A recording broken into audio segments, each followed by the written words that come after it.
श्री जिनवर के ध्यान से निज का होता भान, जिन सम निज वैभव मिले, जिनको करूं प्रणाम। जिनवर मतलब जिनेंद्र भगवंतों में श्रेष्ठ तीर्थंकर परमात्मा, जिनने इंद्रियों को जीता है, विषय कसायों को जीता है, वो जिन कहलाए, जिनेंद्र कहलाए। सारा संसार पराधीन है विषयों के, कसायों के। दुनिया में ऐसा इंसान खोजना मुश्किल है जो विषय वासना से दूर हो। बहुत कम सौभाग्यशाली लोग होते हैं जो विषय वासनाओं से, कसाय भावों से, काम परिणामों से दूर हों।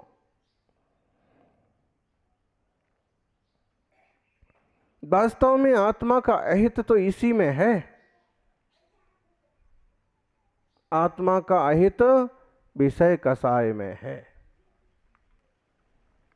आत्म के अहित विषय कसाय, इनमें मेरी परिणति न जाए।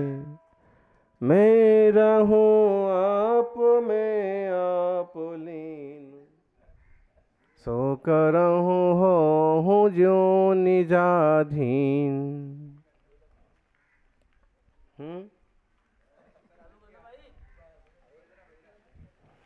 आत्म की अहित विषय कसाय, इनमें मेरी परिणति ना जाए। इनमें मेरी परिणति, प्रार्थना क्या करना चाहिए, दर्शन कैसे करना चाहिए, अभी आप सुन रहे थे कि लोग 3-4 दिन की यात्रा करके जाएंगे और 3-4 मिनट में दर्शन करके रवाना हो जाएंगे। ऊपर ऊपर देखा, क्या नहीं देखा और चल दिए। अरे भाई, जब 2 दिन की यात्रा करके आए हो तो कम से कम 2 घंटे तो भक्ति पूजा का आनंद लो, अनुभव करो। क्या मांगो क्या ना मांगो। लोग सिर्फ संसार का रोना लेके चले आते हैं। सिर दर्द हो रहा है, पेट दर्द हो रहा है, अमुक को ये तकलीफ हो गई, तमुक को वो तकलीफ है। ये संसार तो बीमारियों का घर है। पूरी तरह से सुखी है कौन? जिस डॉक्टर के पास इलाज कराने जाते हैं वो डॉक्टर खुद ही किसी न किसी तरह से परेशान है। और कितना ही स्वस्थ हो तो उसको एक बीमारी तो जरूर होगी, लोभ लालच की। इससे जितना वसूल किया जाए, मरीज का अंदाज पड़ जाए कि अमीर है, तो जितना वसूल किया जाए उतना निकालो। जरूरत ना हो तो भी वेंटिलेटर पर चढ़ा दो। संसार में बीमार कौन नहीं है?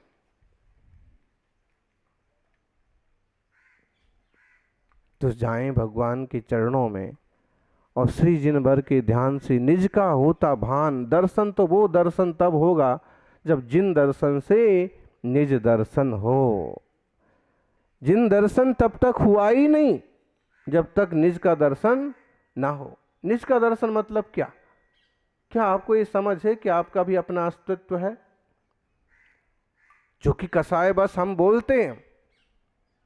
उपसभापति बैठे हैं, कभी चर्चा हो गई अगर सदन में, कभी सब पार्षद इकट्ठे बैठे हैं और वो चलता है ना पक्ष विपक्ष की नोकझोंक, तो उसमें तो बोल भी पड़ेंगे मेरा भी अस्तित्व है, मैं भी अपना प्रभुत्व रखता हूं, मैं अध्यक्ष हूं। लेकिन वास्तव में क्या इस तरह की अनुभूति है कि मेरा अस्तित्व है? कसाय बस भले बोल देते हैं मेरा भी अपना कोई अस्तित्व है, मेरी भी मानी जाना चाहिए। मेरे समाज में जो विघटन होता है उसका कारण क्या है? ईगो। जब ईगो टकराता है कि मैं भी कुछ चीज हूं, मेरी बात सुनी जाना चाहिए, मानी जाना चाहिए, मैं बड़ा हूं, अमुक क्या है, कब से आया है, इस तरह ऐसी बातें होती। ये जो कसाय आविष्ट बुद्धि है ना, ये समाज और परिवार को भी एक नहीं होने देती। और अगर इसमें हमें ये समझ में आ जाए कि सचमुच में मेरा अपना अस्तित्व है, लेकिन वो कसाय वाला अस्तित्व नहीं है। कसायावस्थ बुद्धि में भी अपना ही अस्तित्व मालूम पड़ता है, लेकिन उसमें सबसे बड़ी भूल ये है कि वो कसाय को अपना अस्तित्व समझ रहा है, गुस्से को, मान को, प्रसिद्धि को वो अस्तित्व समझ रहा है। वो अस्थि स्वभाव वाले ज्ञायक तत्व के अस्तित्व को नहीं समझ रहा है। दुनिया में कितना भी परिवर्तन हो जाए और आत्मा किसी भी पर्याय में चला जाए, लेकिन उसका अस्तित्व कभी नष्ट होता नहीं है। वस्तु का एक स्वभाव, एक गुण अस्थि स्वभाव भी है और नास्ति स्वभाव भी है। अस्तित्वम, वस्तुत्वम, द्रव्यत्वम, प्रमेयत्वम, प्रदेशत्वम और लघुत्वम, चेतनत्वम, अचेतनत्वम, मूर्तत्वम, अमूर्तत्वम, द्रव्याणाम 10 सामान्य गुणा। आपका अस्तित्व है, इसे कोई नहीं नकार सकता। और आपका छोड़िए, एक चींटी का भी अस्तित्व है, इसे भी कोई नहीं नकार सकता। है तो है, भले वो आपकी नज़र में गौण हो, आपकी नज़र में छोटा हो, लेकिन उसका भी अपना अस्तित्व तो है। और एक बात है कि छोटा को बड़ा होते और बड़ा को छोटा होते भी देर लगती नहीं है। कभी राजा रंक बन जाता है, कभी रंक भी राजा बन जाता है। आप देखिए, देश के प्रधानमंत्री एक चाय बेचने वाली प्रधानमंत्री बन के बैठे, हाँ, और बड़ी बड़ी ऑफिस में काम करने वाले बेचारे आज भी वहीं घसीट राम है, वो मुनिमी कर रहे हैं, वो अपना जॉब ही कर रहे हैं, वो अपनी सर्विस ही कर रहे हैं, और वो एक प्रधानमंत्री बन गए। रंक भी राजा हो जाता है और राजा भी रंक हो जाता है। ऐसे लोग मिलेंगे आपको। बड़ी बड़ी रियासतें रही हैं, दूदू में भी कभी कोई रियासत रही होगी। नाम बड़ा अच्छा रखा, लेकिन इस गांव का जिसने भी रखा है दूदू। छोटा सा बच्चा जो है ना, जब थोड़ा थोड़ा बोलने लगता है तो मम्मी से क्या बोलता है? हाँ, दूधू दूधू दूधू दूधू। ये दूधू है, दूध पीते दूधू को बना दिया जिला। गजब कर दिया।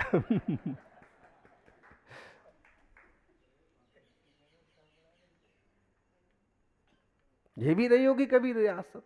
और ऐसी तो घटनाएं, ये प्रसिद्ध शहर में जाना हुआ और एक बुजुर्ग भीख मांग रहे थे। लोगों ने बताया, महाराज जी यहाँ के राजा रहे हैं, राजा रियासत में इनका चलता था सिक्का, ये इनका ही ये। और आज ये स्थिति है कि दिमाग फिर गया, संपत्तियां लुट गईं और बस स्टैंड पर भीख का कटोरा लेकर के। ऐसा होता है। इसलिए कभी भी क्षणिक संपत्तियों पर इतराना नहीं चाहिए। मुनियों को देखिए, आप किस लॉन्च कर रहे, किसी की कोई पराधीनता नहीं, किसी से भीख मांगना पड़े, किसी से कैची मांगना पड़े, किसी के सामने माथा झुकाना पड़े, किसी से अजीजी करना पड़े, कुछ नहीं। बाल भी बड़े नहीं करना है, क्योंकि उसमें भी जीव पड़ जाएंगे, उसमें भी जुएं और लीख और क्या बोलते, डेंड्रफ, ये हो जाएगा। वो भी जीव है, वो भी खत्म ना हो, उनको भी तकलीफ ना हो, वो भी पैदा ना हो, तो केस लॉन्च करना ही है 3-4 महीने में। अपने हाथ से किया, फ्री हो गए, पूर्ण स्वाधीन शांत जीवन। क्योंकि बाहर से जो कुछ भी आप इकट्ठा करते हैं, आपका होता नहीं है, किसी का नहीं होता है। किसने इकट्ठा नहीं किया? देश में आपातकाल भी लगाया गया, अपनी शक्ति का प्रदर्शन किया गया, दुनिया में बहुत लोग आते हैं और अपनी अपनी शक्ति का प्रदर्शन करते हैं और एक दिन फ्यूज की बल्ब की तरह बुझ जाते हैं। बल्ब फ्यूज होता है ना, अच्छा खासा चमकता चमकता कब बोल जाता है। संसार ऐसे चलता है, कोई पर पदार्थ आपका हो नहीं सकता। और सारे झगड़े झांसे जो हैं वो पर पदार्थों को अपना मानने के ही हैं। आपने उस जमीन को अपना माना, देखो ये मेरे पास कागज में लिखा हुआ है, न वो कागज आपका रहने वाला है न वो संसार है। माना कि आप गृहस्थी हो, गृहस्थी के लिए एक अपनी सुख सुविधा व्यवस्था सारी चीज़ें चाहिए, लेकिन इतना तो ध्यान रखना चाहिए कि अपने जीवन में ऐसी उलझनें पैदा ना कर लो कि वो आपकी जीवन से ज़्यादा भारी हो जाए। जीवन ज़्यादा कीमती है ना कि ज़मीन, जीवन ज़्यादा कीमती है ना कि मान, सबसे ज़्यादा कीमती आप खुद हैं। इसलिए श्री जिनवर को देखो, श्री जिनवर के ध्यान से निज का होता भान, ऐसी हमारी मुद्रा है। महावीर स्वामी ऐसे क्यों बैठे रहते, हाथ पर हाथ रखे, आंखें बंद करके चुपचाप? वो बिना कुछ कहे उपदेश देते हैं कि भाई सब कुछ कर लिया, खूब उठापटक कर ली, लेकिन कोई उपलब्धि नहीं हुई। आपको कोई बीमारी हो और आप सब दवाइयाँ आजमा लो। जैसे एक आए सज्जन कहने लगे हमको फोड़े फुंसी बहुत होते हैं, हमें खुजली बहुत चलती है, तो हमने सब इलाज करा लिया, सब इलाज करा लिया, आयुर्वेद का भी, होम्योपैथी का भी और एलोपैथी का भी, और जितनी दवाइयाँ होती सब का प्रयोग कर लिया, लेकिन मेरी बीमारी सही नहीं होती है। अब अगर इतनी दवाइयों से भी कोई इलाज नहीं हुआ तो इसका मतलब है कि ये दवाई सूट नहीं कर रही, कोई और रास्ता हो सकता है। और खोजो और क्या दवाई हो सकती है। तो अगर इन दवाइयों से बीमारी सही नहीं हो रही है तो इसका मतलब है कि अब इनको छोड़ो और कोई दूसरी अच्छी दवाई ढूंढो। ऐसे ही अगर संसार की चीज़ें इकट्ठे करते करते भी तृप्ति नहीं हो रही, या दौड़ भाग करके भी कुछ नहीं मिल रहा है, हाथ पांव फैला करके भी कोई उपलब्धि नहीं हो रही है, गा बजा करके भी कुछ नहीं मिल रहा है, धंधा व्यापार करके भी संतोष नहीं आ रहा है, आनंद नहीं आ रहा है, और इसका मतलब है कि इन सब चीज़ों से तृप्ति नहीं हो रही है। जितनी दवाइयाँ खा ली और फिर भी इतना इकट्ठा कर लिया, फिर भी संतोष और तृप्ति नहीं हो रही, तो अब कोई और रास्ता ढूंढो।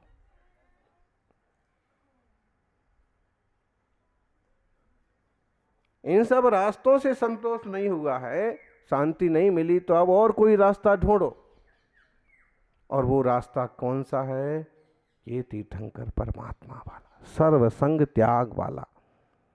हार मुकुट लगा करके भी संतोष नहीं हुआ, कोई ना कोई दूसरा राजा अपना अधिकार जताता रहा, घर में ही पैदा हो गए कि मेरा भी अधिकार बनता है।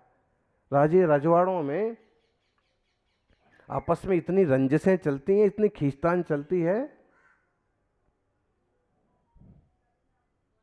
भाई भाई को भी पसंद नहीं करता, और फिर इस रानी और उस रानी के हों तो कहना ही क्या। तो हार मुकुट लगा करके भी संतोष नहीं मिला, सिंहासन पर बैठ करके आनंद नहीं आया, बिस्तर पर सो करके भी अच्छा नहीं लगा। जितनी रानियां उतनी तानियां। लगता जरूर है, सुनने में बहुत अच्छा लगता है कि इतनी रानियां थी, बाप रे क्या मजा होगा। प्रैक्टिकल कभी हो जाए ना तुम्हारे साथ, तो फिर देखो क्या मजा होता है। दुर्दशा हो जाती है, किसी किसी का साथ हो जाता है धोखे से, जैसे उनकी शादी हुई लेकिन वो चालाक टाइप के हैं, व्यसनी टाइप के हैं, अय्याश टाइप के हैं, और किसी और औरत से जुड़ गए। जीवन में वो दुख दुख चलती रहती है, वो क्लेश होता है, और थोड़ा सा अंदाज इनको लगा कि उनको लगा, फिर जो खींचतान होती है, जो बाजी बजते हैं ना, इतने तो तुम्हारी शादी में नहीं बजी होंगे।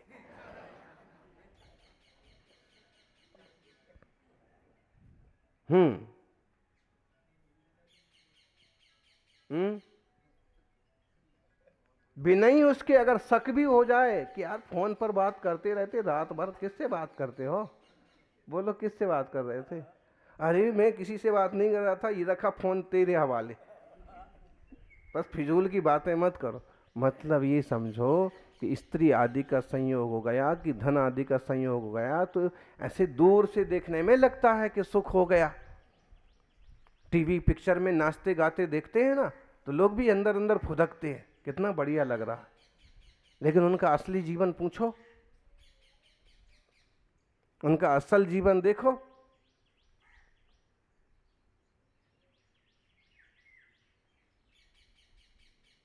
आभासी दुनिया में दिखाया कुछ जाता है, होता कुछ है, और सारी दुनिया ही एक तरह का आभास है। वैदिक संस्कृति में संसार को माया कहा है। माया का मतलब एक तरह का आभास। और जब हम अनित्य भावना की तरफ से देखते हैं तो इसमें सच्चाई भी मालूम पड़ती है कि सब आभास ही आभास है, स्थिर तो कुछ भी नहीं है, सब तेजी से परिणमन हो रहा है, सब बदल रहा है, और आदमी माया महा ठगनी इसी में ही ठगा हुआ है। इतने सारे उदाहरण हैं, इतने सारे प्रैक्टिकल हो गए कि इतने लोग हो गए और वो भी कुछ नहीं कर पाए, वो भी कुछ नहीं ले जा पाए, वो भी कुछ नहीं बन पाए। आपके उप प्रधान जी बैठे हैं,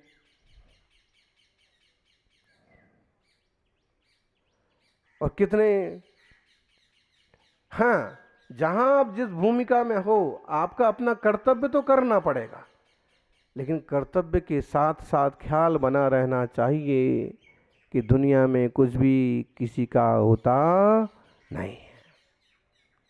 ये महावीर स्वामी की शांत मुद्रा ये इशारा करती है। लोग कई बार सोचते होंगे कि दिगंबर जैन मंदिर में भगवान ऐसे क्यों बैठे रहते हैं, हमारे मंदिर में तो भगवान के हाथ में बंसी है, धनुष बाण है, और मुकुट वगैरह लगा करके एकदम खुश मिजाज खड़े हैं, बैठे हैं। ये महावीर स्वामी ऐसे क्यों बैठे रहते, चुपचाप उदास?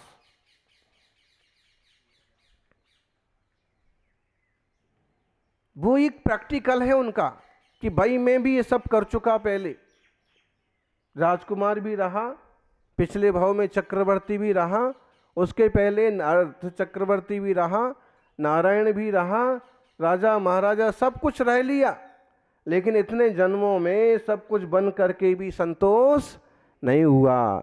और जब ये सारी दवाइयाँ काम नहीं करी तो मैंने एक नया रास्ता अपनाया, और जब ये वीतरागता वाला रास्ता अपनाया तो आज मैं आनंदित हूँ, परम संतुष्ट हूँ, आँख खोलने की भी ज़रूरत महसूस होती नहीं। एडवर्टाइज आती है ना तरह तरह की, साबुन की, शैम्पू की, कोई भी। अच्छा, किसको लगा डाला?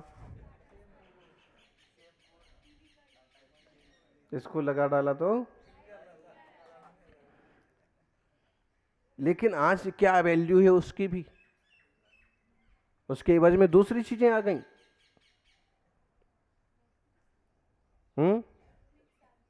दुनिया भर की बहुत चीजें आ जाती हैं। आप सोचते थे कि 2G का मोबाइल आ गया मेरे हाथ में, स्मार्टफोन आ गया, अब मेरे से बड़ा गांव में कोई नहीं, सबसे बढ़िया चीज आ गई। मालूम पड़ा कि साल 6 महीने बीते नहीं कि 3G आ गया, और तुम्हारा पड़ोसी लेकर के तुम्हारे सर पर,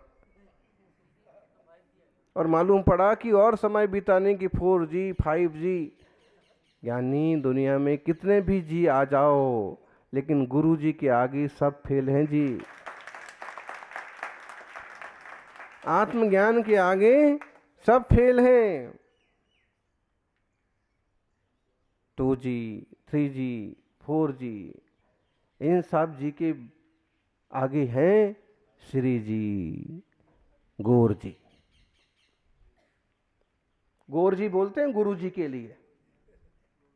हाँ,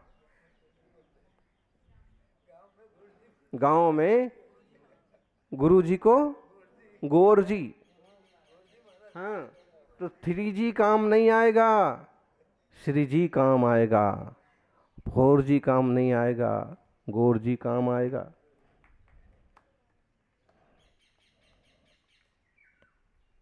क्यों? तत्व ज्ञान का मार्ग जो है वह तो 3 काल में एक ही है। कितना भी इकट्ठा कर लो, कितना भी आविष्कार कर लो, कितना भी परिणमन कर लो, कितना भी कुछ कर लो, संभाल लो, लेकिन परिवर्तन तो संसार का स्वभाव है।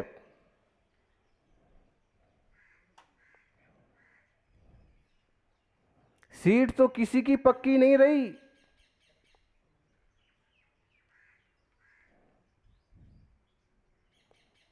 कब सीट बदल जाती है और कब सीट पर बैठने वाला बदल जाता है।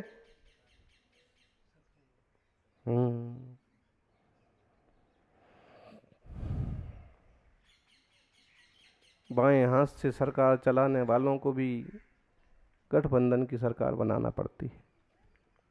क्या करा जाए, समय बदलता है, परिवर्तनशील संसार में। ये सब उदाहरण है, हर रोज जो घटनाएं घटती हैं उनसे सीखो। क्या होगा इससे? इससे ये होगा कि बहुत सारी उलझनों से हम बचे रहेंगे। ऐसा हो गया तो भी संतुष्ट, ऐसा हो गया तो भी संतुष्ट। आप अगर संतुष्ट हैं तो ही शांति है। कल एक अम्मा जी आई और महाराज घर में बिल्कुल शांति नहीं है। हमने उनको कहा हमारे घर में भी नहीं थी। अरे किसके घर में होती पूर्ण शांति बताओ? अरे कुछ तो हो गई, कभी दादा होंगे तो दादा अपनी बात कहेंगे, दादी होंगी तो दादी अपनी बात कहेंगी, कभी ऊंचा नीचा करोगे तो डांट भी पड़ेगी, कभी प्यार भी होगा, कभी शांति होगी, कभी अशांति होगी, कभी उठापटक होगी। एक जैसी धारा तो कोई सौभाग्यशाली धर्मात्माओं का, सम्य दृष्टियों का परिवार हो तो चले कि कोई क्लेश ना हो, वरना सबके ही यार। तो आप कोई उपाय बताओ कि हमारी शांति मिट जाए। तो हमने कहा हमने जो उपाय अपनाया वो ही अपनाओ। संसार में ऐसे ही चलता है। अभी तो मतलब ऐसा हाल है कि घर में अगर आपके परिणाम नहीं मिलते ना, आपके भाव नहीं मिलते, पति पत्नी के भी भाव नहीं मिलते हैं, आप मंदिर जा रहे हो तो पत्नी कहेगी तो मंदिर में ही बैठो, मैं तो। और अब तो मायके की भी धमकी नहीं देती, अब तो सीधा तलाक। ये हाल हो गया। परिणाम नहीं मिलते हैं अगर भाव ठीक नहीं है तो। अच्छा, श्रीमती जी मंदिर जाने की बात करती हैं और श्रीमान जी क्या रखा है मंदिर में, क्या दे दिया भगवान ने तुम्हें, महाराज जी के पास क्या मिलता है? इस टाइप का मतलब है कि संसार में एक परिवार में इकट्ठे हुए लोगों के भाव भी मिल जाएं ये भी कोई ज़रूरी नहीं है। भाव मिल जाएं तो सब कुछ मिल गया समझ लो। हम तो साधु जीवन में तो आनंद और शांति और संतोष है ही। जिन साधुओं को किसी तरह की लालसा नहीं, किसी तरह का प्रपंच नहीं, वो हर हाल में आनंदित हैं। लेकिन हम तो उन ग्रस्तों को भी सुखी मानते हैं कि जो परिवार में आपस में तालमेल बना करके रखते हैं, एक दूसरे की बात समझते हैं और एक दूसरे का सम्मान बना के रखते हैं। क्लेश नहीं होता है, बात बात पर खींचतान नहीं होती है। लेकिन ऐसे कितने परिवार मिलेंगे? बोल रहे ना दादाजी, बोले मैं तो महाराज जी के पास जाऊंगा तो घर वाले बोलते हैं कि बाहर निकलोगे तो तुम्हारी टांग तोड़ देंगे। बताइए, अब टांग तोड़ दोगे भाई, नहीं निकलते फिर अंदर ही बैठने दो। टांग टूट जाएगी तो कल तो और जाने के लायक नहीं रहेंगे। क्या करा जाए? तो संसार में भी आप विज्ञापन देखते हैं, बोले कोई दवाई काम नहीं करी आपको, अब इसको उपयोग करके देखो।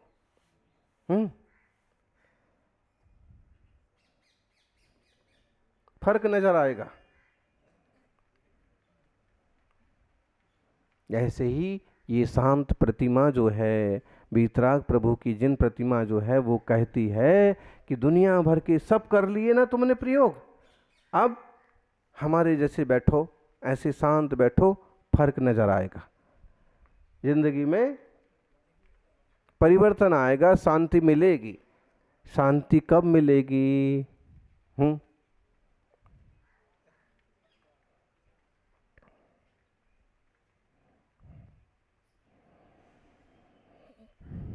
शांति कब मिलेगी? शादी होने के बाद मिलेगी बोले। ऐसा लोग सोचते हैं। जब तक कोई चीजें नहीं मिलती हैं तब तक ऐसे लगता है कि ये चीज मिल जाएगी तो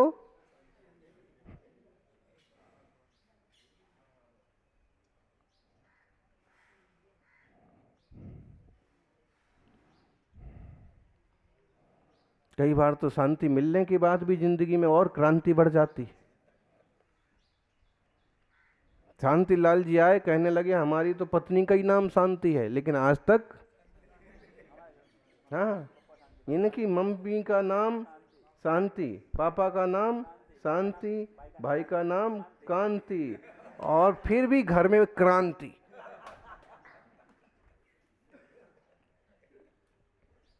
और इनको समझ में जैसे ही आया कि चाहे शांति लाल हो चाहे शांति मती हो तो भी शांति नहीं होती है, शांति का रास्ता तो कुछ और ही है, यहाँ आकर के केस लॉन्च कर लिया,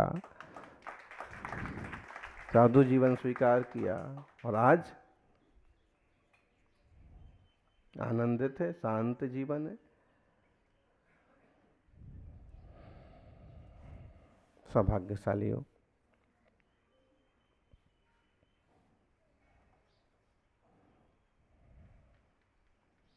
जिन दर्शन की ये विधि है कि आप जाओ तो चढ़ाओ। लोग क्या समझते हैं कि ये चढ़ाने से भगवान के दर्शन हो जाते हैं। चावल चढ़ाने से दर्शन हो जाएंगे, फिर नारियल चढ़ाने से, फिर इसमें भी लोग जो है ना चढ़ावे को लेकर के भी उठापटक करते हैं। ये कैसे चढ़ा दिया, वो कैसे चढ़ा दिया, ये मंदिर में तो ये चढ़ता ही नहीं है, वो मंदिर में वो चढ़ता ही नहीं है, और चढ़ावे को लेकर के झंझट करने लग जाए, झगड़ा करने लग जाए। असल मकसद तो भूल ही गए, काहे के लिए मंदिर आए थे। ऐसा अभिषेक कर लिया, इस टाइम पर कर लिया, बखेड़ा खड़ा हो जाएगा। असल मकसद जो था कि जैसी शांत प्रतिमा है प्रभु की, वैसे ही शांत प्रतिभा जगाओ अपने आप की। आए थे शांति के लिए,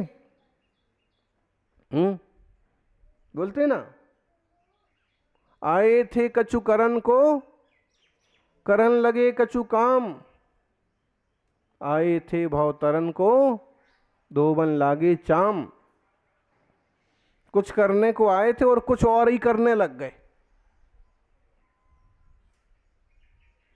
कहते हैं जब पेट में होता है ना बच्चा, तब वो पेट के कष्ट से और छोटे से स्थान में रहने के कष्ट से दुखी होता है, बार बार इसी तरह का मन करता है, इसी तरह का विचार करता है कि एक बार जन्म हो जाए तो ऐसे काम करूँगा, ऐसी भक्ति करूँगा, ऐसे तपस्या करूँगा कि फिर माँ के गर्भ में ना आना पड़े। लेकिन जैसे ही गर्भ के बाहर आए, जैसे ही जन्म हुआ, तो धीरे धीरे धीरे धीरे धीरे धीरे जब तक कुछ याद रहता है, देखिए पहले उसे केवल माँ से स्नेह होता है, फिर पिता के प्रति, फिर आगे बढ़ता बढ़ता इतने रिश्ते फैल जाते हैं कि असल मकसद तो भूल ही जाता है। आए थे कछु करन को, करन लगे कछु काम, आए थे भवतरन को, धोबन लागे चाम। चाम मतलब चामड़ी। आए तो थे कि तप करेंगे, त्याग करेंगे, लेकिन शरीर को चमकाने में लग गए। आए थे कि आत्मा को चमकाएंगे और देह को चमकाने में लग गए। ये तपस्वी मुनि होते हैं जो शरीर के माध्यम से आत्मा परमात्मा की आराधना करते हैं। ये आत्मा को चमकाते हैं, शरीर मैला हो जाए। देखो कैसे सांवले सांवले महाराज। इस संघ में तो बोले सभी ऐसे ही हैं। दुबले पतले। अरे तपस्या करते हैं तो शरीर दुबला पतला भी होता है, सूख भी जाता है।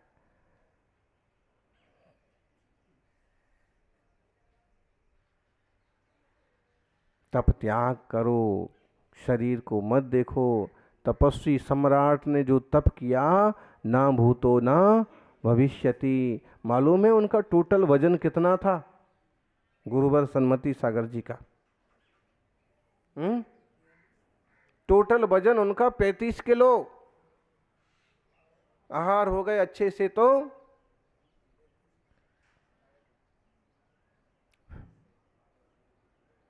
उनका अपना वजन तो 35 ही किलो था, 35-40 किलो। लेकिन 135 किलो का आदमी भी उनसे डरता था। 135 किलो का आदमी भी जाके उन्हें नमस्कार करता था। क्यों? क्योंकि शरीर के वजन की कीमत नहीं होती है, कीमत तो आत्मा के गुणों की होती है।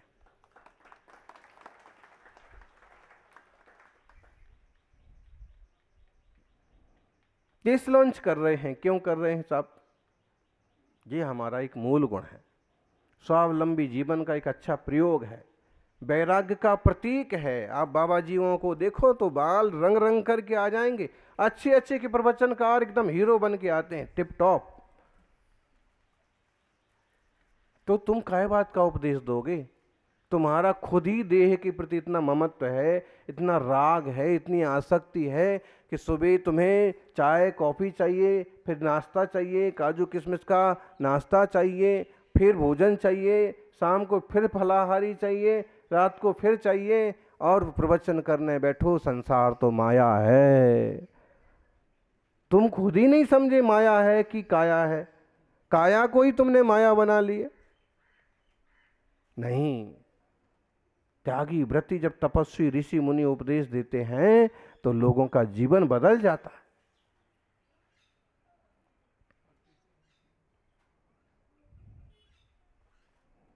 पंडित जी लोगों की, कथावाचकों की बातों का जनता पर बहुत ज्यादा प्रभाव नहीं पड़ता। बस जितना हरा हरा उतना हरे हरे। बाकी जो खुद के जीवन से झलकता है ना, तो आम जनता पर भी प्रभाव पड़ता है। ऐसे तपस्वी के मुख से कहा हुआ वचन, लिया हुआ नियम जिंदगी भर, तो हम सभी इस बात को समझें।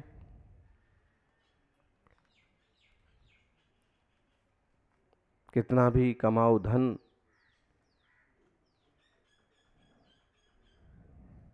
बोलते ना, अंधेरे में छाया साथ नहीं देती।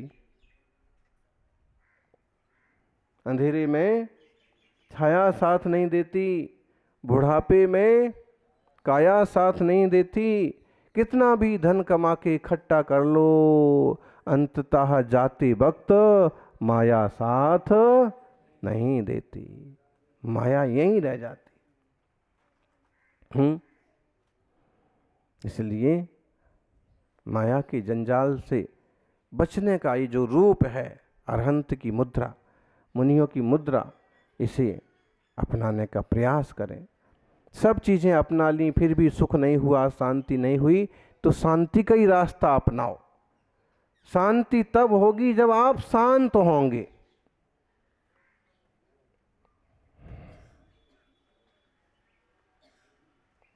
शांत रहने की इच्छा है तो इच्छा को शांत करो।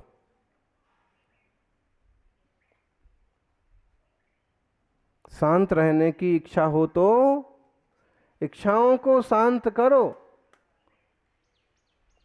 तो शांत हो जाओगे आपो आप। तो शांत रहने की इच्छा नहीं है तो इच्छाएं इच्छाएं करो, ये भी चाहिए, ये भी चाहिए। सौभाग्यशालियों, एक बड़ा अच्छा वचन है बयान सारो का। महप्पा सोह जोगेण दुरप्पा सोह जोगदो परमप्पा जोगेण तम्हा जोगम च साधया। महप्पा सोह जोगेण, महात्मा कौन है? शुभोपयोग से। जो शुभ योग वाला है, शुभोपयोग वाला है, वही महात्मा है। लंबा तिलक लगाने से महात्मा नहीं होगा, ना लंबा पंछा पहनने से महात्मा होगा। महात्मा तो तिलक हो ना हो, पंछा हो ना हो, जिसमें निर्मल भावना है वही महात्मा है। और महप्पा सोहजोगा दो, दुरप्पा असोहजोग दो। वो दुरात्मा है जो अशुभ योग वाला है, जिससे अशुभ मन वचन काय की प्रवृत्तियां हैं, वो दुरात्मा है, खोटा है। और परमप्पा अजोगेणा, और जो अयोग की साधना करता है, योगातीत स्वरूप की साधना करता है, वो परमात्मा है, जो मन वचन काय से भी मुक्त है और स्वरूप में लीन है। फिर तम्हा जोगम च साधया, इसलिए हे संसारी जनों, सबसे पहले अपने योग को साधो, मन को सही दिशा में लेके चलो, वचन को सही दिशा में लेके चलो, काय को सही दिशा में लेके चलो। सही दिशा कौन सी होगी? मन वचन काय की शुभता, खराब बोलना नहीं, खराब क्रिया करना नहीं, और खराब विचार करना नहीं। गांधी जी के 3 बंदर, गांधी जी के बंदरों,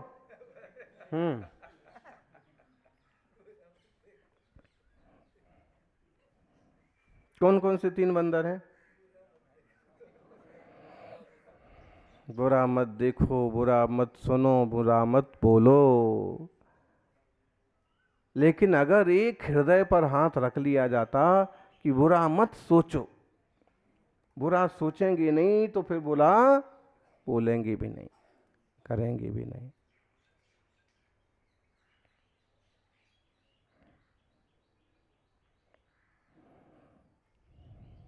क्योंकि इन योगों से शुभ और अशुभ पना बनता है। शुभ प्रवृत्ति, आप अभिषेक करने आए हैं, कौन सी प्रवृत्ति है? शुभ प्रवृत्ति। आप कोई वासना नहीं कर रहे हैं, आप कोई गुस्सा नहीं कर रहे हैं, आप भक्ति कर रहे हैं, भजन गा रहे हैं, मुनि संघ के साथ में हैं। आपका कौन सा योग है? मुनि राजों के साथ। कहते भी हैं फोन पर कई बार तो जो है ना, अरे मैं बड़े महाराज के साथ चल रहा हूं, अभी फुर्सत नहीं है, जबकि वो आधे किलोमीटर दूर चल रहा है। लेकिन कैसा फील होता है? गुड फील होता है। तो ये शुभोपयोग है, अच्छा लगता है साधुओं के साथ में, और दूसरों को बताने में भी अच्छा लगता है। अगर किसी बदमाश के साथ हो तो बोलोगे कि मैं इसके साथ हूं, और घर से सामने से पूछ भी लिया जाए कि तुम उसके साथ हो क्या? नहीं मैं कहाँ हूं, तेरे पास है ही नहीं वो तो, जबकि पास में ही बैठा है। तो इस दुनिया में भी अच्छी संगति, अच्छे लोग, अच्छों को अच्छा ही माना जाता है। कितना ही आदमी चोरी करके पैसा भी कमाए ना, लेकिन अगर उसको किसी के पास सुरक्षित रखना है तो किसके पास रखेगा? इज्जतदार, ईमानदार आदमी के पास। इसका मतलब है किसी भी काल में इज्जत और ईमान की कीमत हमेशा ज़्यादा होती है। इसलिए सबके मन वचन काय की शुद्धि हो, अशुभोपयोग से बचें, और शुभ और अशुभ के आगे परमात्मा स्वरूप अयोग दशा को उपलब्ध हों, यही मंगल भावना। जय बोलिए 24 तीर्थंकर भगवान की।